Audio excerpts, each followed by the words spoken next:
Hello Gemini, Sun, Moon Rising, and Venus Signs. Kamusta kayo? Sana po'y nasa mabuti kayong kalagayan. Welcome back po sa Star Tarot. Kung bago kayo rito, welcome din po kayo. Thank you for your support. I truly appreciate it. God bless you.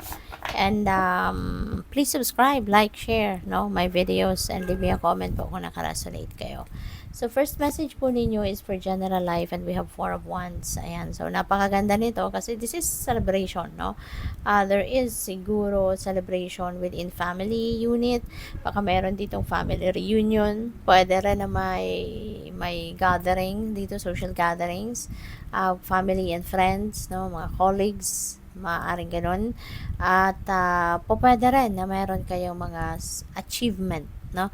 Baka meron kayong mga personal achievements, accomplishments na you want to share it with your loved ones, na gusto mong i-share sa mga kaibigan mo, gusto mong i-share sa mga kapamilya mo, yung gano'n, no? So, good luck po. We have money, career, and finances. We have judgment. Ayan. So, baka kailangan mo ngayon na mag-isip-isip, no? Magnilay-nilay. At maaaring kailangan mong i-reassess ngayon ang takbo ng inyong kapirahang aspeto. I-reassess yung takbo ng inyong money, career, and finances na area of life. Baka meron kayo ditong mga kailangan din na pagdesisyonan, no? So, before you jump into a decision, maaring whether that is financial decision or related sa inyong trabaho, career, or negosyo, i-assess muna ninyo ang inyong sitwasyon ng mabuti, no? Look at things at different perspective, look at things on a higher lens para you would be able to come up with a good you'll be able to come up with a good decision na hindi ninyo pagsisisihan, kasi kung ano man ang pagdedesisyon na ninyo sa ngayon, that's going to have a long-term impact, no, sa buhay ninyo, lalong-lalo na dito sa major area of life ninyo, which is money, career, and finances. Kaya pag-isipan ninyo mabuti. So, pagdating sa inyong relationships, we have Two of Cups. Wow, napakaganda nito kasi baka ang iba sa inyo is entering a new love and romantic relationship, lalo-lalo na kung kayo ay single pa, no? This also signifies, no, Gemini, na kung nandito kayo sa isang relationship na baka mas magle-level up na ngayon yung inyong commitment with your person.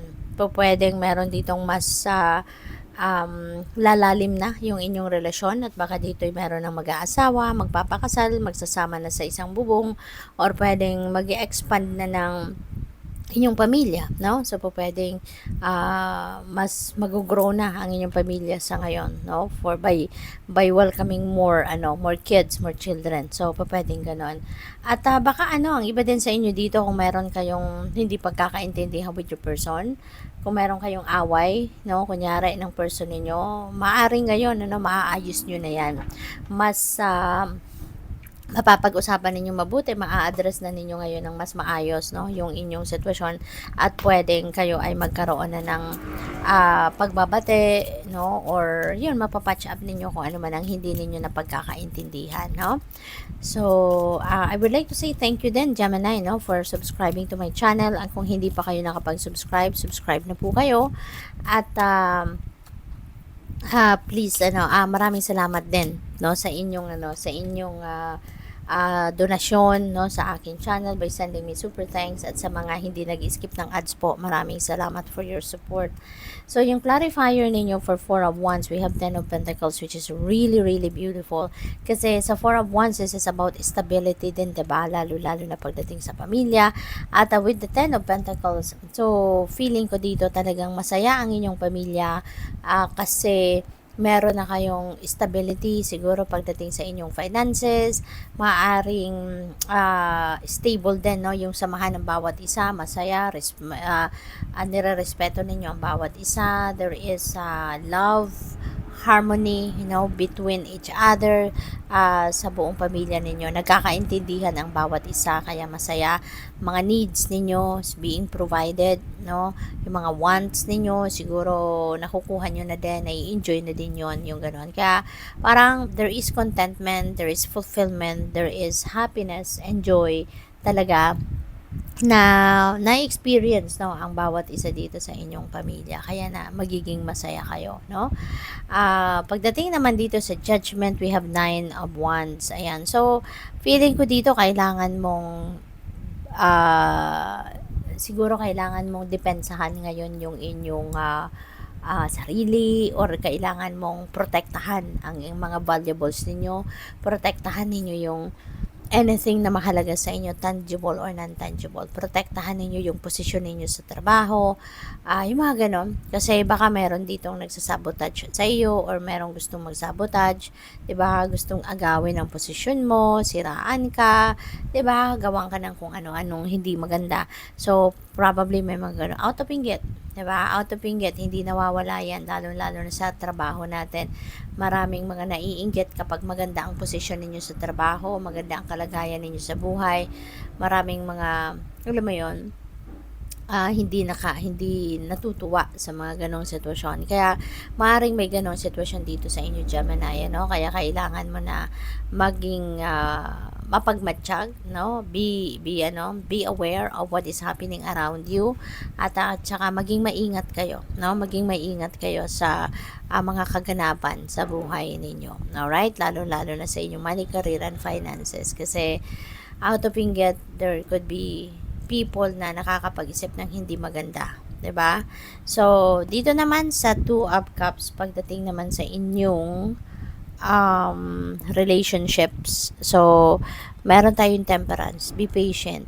Okay? Maaring ito yung isang aral or kailangan ninyong tandaan, no, na maging pasensyoso at pasensyosa kayo sa inyong person. Try to be patient, no, with yourself as well, and be patient with your person. Yung patience, yung love, dapat sama-sama yan. Understanding, no, dapat maging ganun, 'di ba? Pagsama-samahin ninyo yan para sa ikakatagumpay ng inyong relasyon, 'di ba? So, tingnan natin kung ano ang inyong final message, Gemini. Final message ni Gemini is time out. Take time for a much needed break and relax. Okay? So, kailangan siguro na mag-ano ka ngayon, step back muna kayo sa inyong pinagkakaabalahan. Parang nasabi ko na yan kanina dito sa judgment, na you need to step back a little at makapag-isip-isip, makapag-muni-muni, take a time out para ma-relax ninyo yung katawan ninyo, ma-relax ninyo yung isipan ninyo, and you would be able to think better, diba? Mas makakapag-isip-isip kayo, mas maa-assess ninyo yung mga pangyayari sa buhay ninyo para mas maging magawa ninyo yung mga dapat ninyong gawa na adjustments, improvement para mas maging successful kayo, no, sa kahit anumang larangan ng buhay. So, good luck. Thank you for watching. Love and light. Namaste.